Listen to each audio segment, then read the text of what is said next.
Hello friend, आपका स्वागत है इजी टू लर्न स्टेनोग्राफी में। चलिए आज की वीडियो स्टार्ट की जाए। हेलो फ्रेंड, आज के हम वीडियो स्टार्ट करने से पहले आपको बता दें जो हमने अगली वीडियो में बताया था कि परिभाषा क्या है, और अगली वीडियो में यही बताया था कि वर्ण क्या है। वर्ण के जो हमारे दो रह रहे थे, स्वर और स्वर व्यंजन, स्वर वर्ण और व्यंजन वर्ण, ये जो है वो आज हम आपको बता रहे हैं। ठीक है, आज की वीडियो स्टार्ट करते हैं कि ये जो व्यंजन है, वर्ण है, स्वर वर्ण व्यंजन वर्ण क्या है। ठीक है, स्वर उन्हें कहते हैं जिनका उच्चारण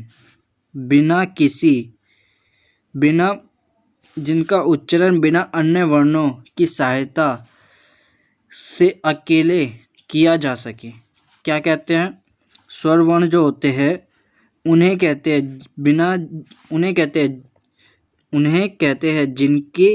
जिनका उच्चारण बिना अन्य वर्णों की सहायता से किया जा सके। एग्जाम्पल की तरफ से मैं आपको बता देता हूँ, एक मिनट रुक जाइए, को बता देता हूँ एग्जाम्पल की तरफ से।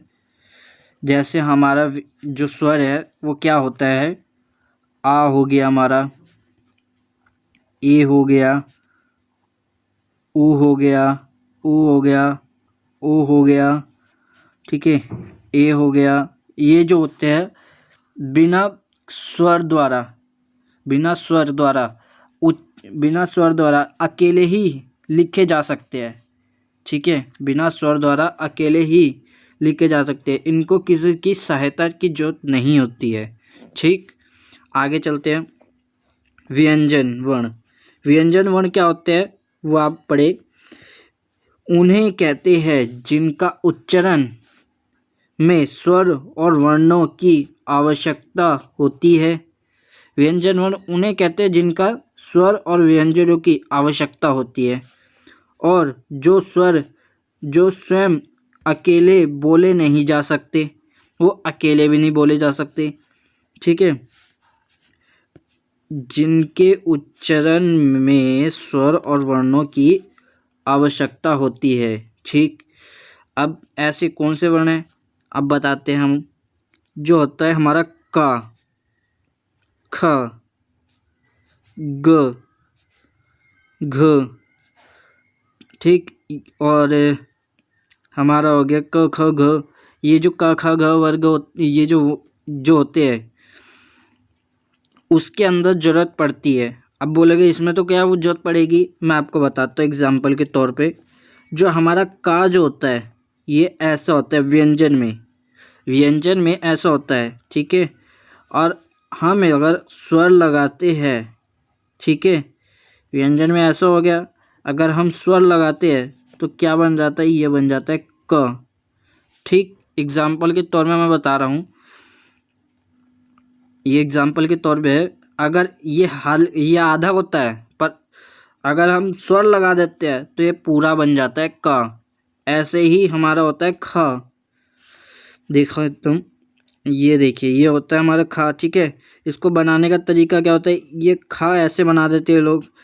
फिर उसके बाद हमारा जब तक आ नहीं लगेगा, मतलब जब तक स्वर नहीं लगेगा, जब तक ये व्यंजन पूरा नहीं होगा। स्वर लगते ही ये व्यंजन बन जाता है ख।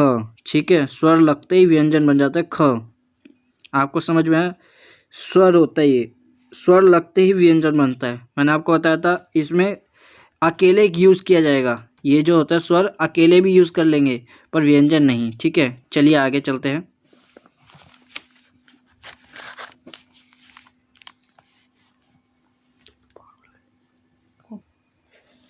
शुद्ध आशुलिपि लिखने के लिए शुद्ध वर्णों की उच्चारण की अति आवश्यक होती है। जैसे हम कुछ भी हिंदी भाषा में जो हम बोले जाते हैं वो शुद्ध होता है। अगर हम उल्टे सीधे मात्राएं लगा दें, उल्टे सीधे शब्द लगा दें तो वो अशुद्ध हो जाता है। जैसे आशुलिपि है, ये शुद्ध लिखी गई है। ठीक है, लेखन है, ये शुद्ध लिखा गया है। ठीक, वही कहा गया इसमें, शुद्ध आशुलिपि जो है हमारी, लिखने के लिए शुद्ध वर्णों की आवश्यकता होती है। अंत्य आवश्यक होता है, उच्चारण जो होता है बहुत आवश्यक होता है। ठीक है, हिंदी आशुलिपि के प्रमुख जो होते हैं 3 भाग होते हैं। कितने भाग होते हैं? 3 भागों में क्या किया गया है? विभाजित किया गया है। ठीक है, पहला भाग हम पढ़ते हैं व्यंजन, जो हमने आपको बता दिया। स्वर बता दिया। द्विस्वर ये होते हैं, डबल लिखे जाते हैं। ठीक है, अब हम आगे चलते हैं। ठीक, अगर कोई दिक्कत हो और कोई परेशानी हो तो कमेंट करें। ठीक है, मैं उसका जवाब जरूर दूंगा। चलिए हम आगे चलते हैं। हिंदी आशुलिपि में ध्वनि के आधार पर 31 व्यंजन होते हैं। ध्वनि के आधार पर कितने व्यंजन होते हैं? कभी आपसे पूछा जाए ध्वनि के आधार पर कितने व्यंजन होते हैं? 31। मैं लाइन जो मार रहा हूँ उसको याद रखना। ध्वनि के आधार पर 31 व्यंजन होते हैं। इन ध्वनियों के दर्शन को लिखने, इन दर्शनों के लिए जिन संकेत का उपयोग किया जाता है उन्हें रेखांशर कहते हैं। जो इनकी दिशा जो दिखाता है ना, दिशा दिखाने वाला जो संकेत होता है उसको ही क्या कहते हैं? रेखांशर कहते हैं। ठीक है, ये जो दिशा दिखाने जाने वाले का प्रयोग किया जाता है उसको रेखाक्षर कहते हैं। रेखाक्षर की लंबाई कितनी होती है? रेखाक्षर की जो लंबाई होती है 1.2 मतलब 2.5 सेंटीमीटर की होती है। ठीक होती है।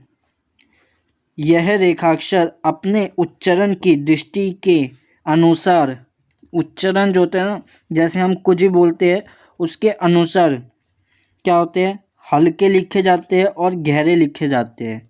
ठीक है, और हल्के और गहरे के बारे में मैं आपको अगली वीडियो में बताऊंगा कि ये कैसे लिखे जाते हैं। ठीक है,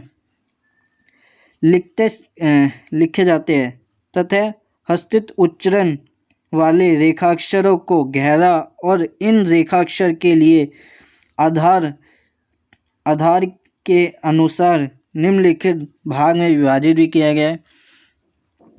जो रेखाक्षर की जो है उसके गहरे के साथ आधार भी जो होते हैं, जो इनमें जो विभाजित किया गया है, आधार के बारे में जो बताया गया है, ये आधार के अनुसार निम्नलिखित रेखाक्षर को विभाजित किया गया है। जो विभाजित किया गया है वो है हमारा अधोगामी, अग्रगामी और ऊर्ध्वगामी। इन सब के बारे में अगली वीडियो में पढ़ेंगे। ठीक है, आज के लिए इतना ही।